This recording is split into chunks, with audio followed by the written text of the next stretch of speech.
Nancy Drew, The Hidden Staircase by Carolyn Keene. Read for you by Brandon Reese Taylor. Chapter 1.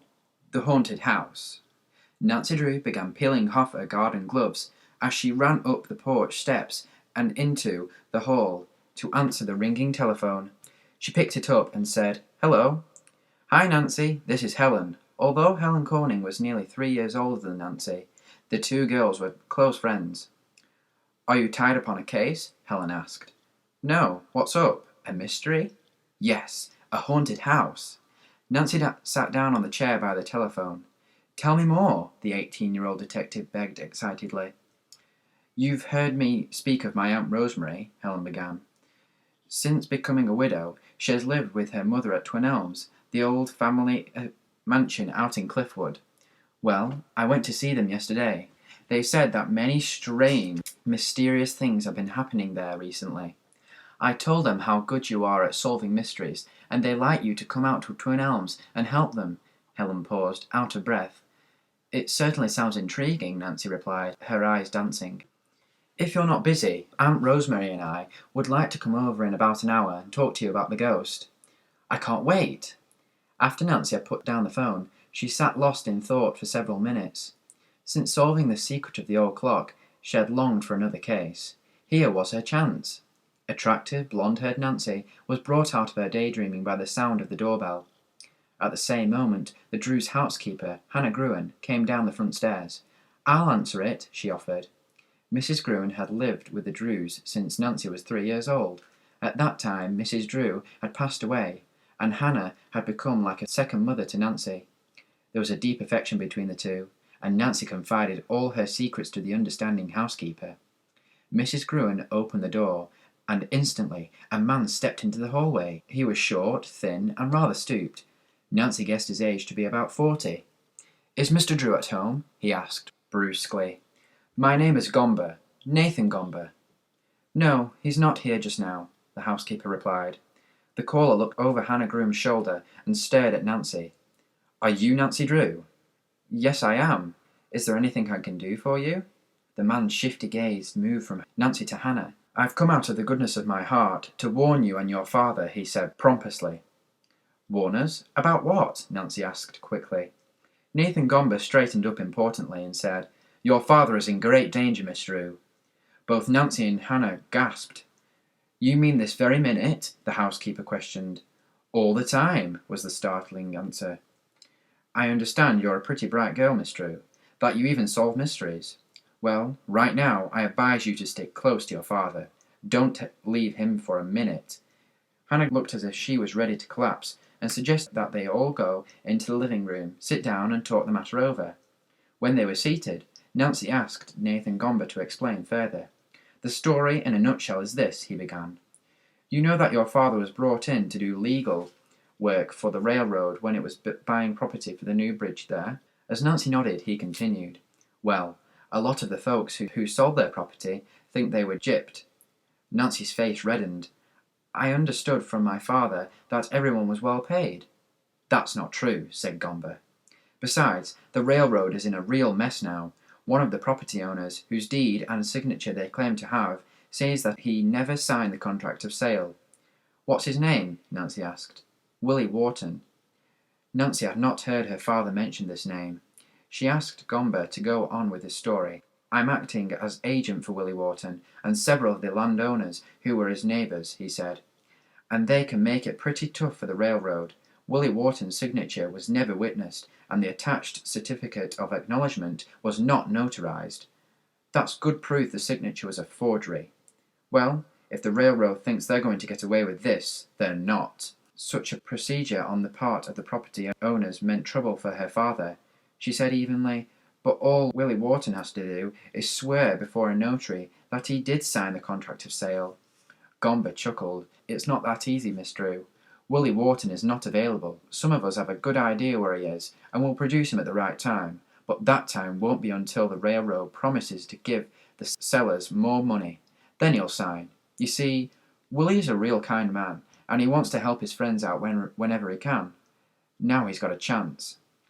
Nancy had taken an instant dislike to Gomber, and now it had quadrupled. She judged him to be the kind of person who stays within the boundaries of the law, but whose ethics were questionable. This was indeed a tough problem for Mr. Drew. "Who are the people who are apt to harm my father?" she asked. "I'm not saying who they are," Nathan Gomber retorted. "You don't seem very appreciative of my coming here to warn you." "Fine kind of a daughter you are. You don't care what happens to your father." Annoyed by the man's insolence, both Nancy and Mrs. Gruen angrily stood up. The housekeeper, pointing toward the door, said, "Good day, Mr. Gomber." The caller shrugged as he too arose. "Have it your own way, but don't say I didn't warn you." He walked to the front door, opened it, and as he went outside, closed it with a tremendous bang. "Well, of all the insulting people," Hannah snorted. Nancy nodded. "But that's not the worst of it, Hannah darling. I think there's more to Gomber's warning than he is telling us. It seems to me to imply a threat, and he almost has me convinced. Maybe I should stay close to Dad until he and the other lawyers have straightened out this railroad tangle." She said this was mean, giving up a case she had been asked to take. Hastily, Nancy gave Hannah the highlights of her conversation with Helen about the haunted mansion. "Helen and her aunt will be here in a little while to tell us the whole story." "Oh, maybe things aren't so serious with your father as that horrible man made out," Hannah said encouragingly. "If I were you, I'd listen to the details about the haunted house and then decide what you want to do about the mystery." In a short time, a sports car pulled into the winding, tree-shaded driveway of the Drew home. The large brick house was set some distance back from the street. Helen was at the wheel and stopped just beyond the front entrance.